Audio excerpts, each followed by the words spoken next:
There is a specific danger in winning an argument too easily. When a victory feels absolute, the ego tends to inflate, and the winner stops viewing their opponent as a legitimate threat. This blindness shatters the very advantage they just fought to gain. Disproportionate vengeance occurs when a severely underestimated underdog uses that overconfidence to engineer total destruction. It requires an opponent who is so convinced of their superiority that they never see the counterattack coming. We are going to look at 3 moments where this psychological blind spot led to catastrophe. We'll start with a personal duel on the American frontier, move to a factional betrayal in Eastern Europe, and end with a naval clash that altered the global balance of power. Across these 3 cases, the scale of the conflict changes, but the pattern holds steady.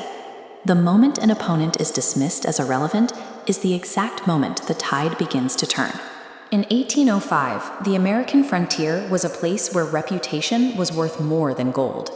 Andrew Jackson, then a former senator, found himself in a heated dispute at the racetracks over a horse race payout with a man named Charles Dickinson. Both men were famously hot-tempered, but Dickinson took the conflict into lethal territory. At a public gathering, he insulted Jackson's wife, mocking her previous marriage and suggesting she was little more than a social outcast. Jackson responded with a formal challenge to a duel. Dickinson, a renowned marksman, accepted with total confidence. To counter Dickinson's speed, Jackson devised a chilling strategy. He would stand perfectly still, allow Dickinson to shoot him first, and rely on his own willpower to stay upright long enough to take a slow, deliberate return shot. On a foggy morning in Kentucky, the men stood 24 feet apart with these heavy flintlock pistols. Dickinson fired first, hitting Jackson square in the chest. The lead ball lodged just inches from Jackson's heart, soaking his shirt in blood. Yet Jackson didn't move. He simply clutched his chest and waited. Stunned that Jackson was still standing, Dickinson was forced to remain stationary as Jackson leveled his pistol. Jackson's first attempt resulted in a misfire, but he ignored the dueling rules that should have ended the encounter. He recocked the weapon, aimed again, and killed Dickinson on the spot. Jackson survived, though he carried that bullet in his ribs for the rest of his life. Dickinson's certainty of an easy win created the very opening Jackson needed. By assuming Jackson would fall after the first hit, Dickinson left himself defenseless against a man who refused to die. Scaling up to factional conflict, we look to the year 75 BCE. A young Julius Caesar, seen here long before he became dictator, was kidnapped by Sicilian pirates in the Aegean Sea. When they demanded a ransom of 20 talents, Caesar laughed. He insisted he was worth at least 50 and sent his associates away to gather the massive sum. For over a month, Caesar treated the pirates like his personal staff. He shushed them when he wanted to sleep and forced them to listen to his speeches. He told them repeatedly that once he was free, he would return to crucify them all. The pirates, delighted by the huge payday, assumed it was just the bravado of an eccentric aristocrat. They were wrong. As soon as the 50 talents were paid and Caesar was released, he raised a private fleet, captured the entire group, reclaimed his ransom money, and executed every single one. Centuries later, in 811 AD, another factional leader made a similar mistake.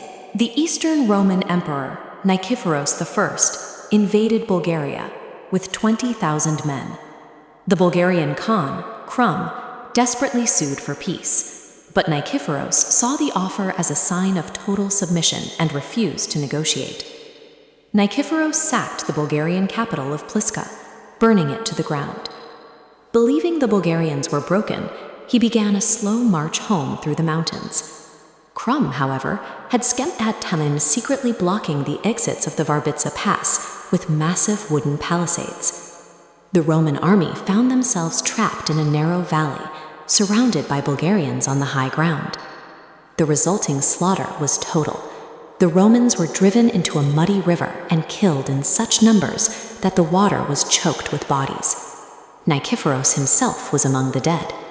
Krum celebrated by turning the emperor's skull into a silver-lined drinking cup. Nicephorus's refusal to accept a peace deal cost him more than his life. His arrogance doomed his entire army to be wiped out in the mud. By 1904, this pattern reached a global scale. Tsar Nicholas II, ruler of the massive Russian Empire, found himself in a dispute with Japan over territory in the east. Nicholas viewed the Japanese as an inferior power, dismissing them with racist slurs and refusing to personally meet with their diplomats. The Tsar assumed his mere presence would deter any aggression.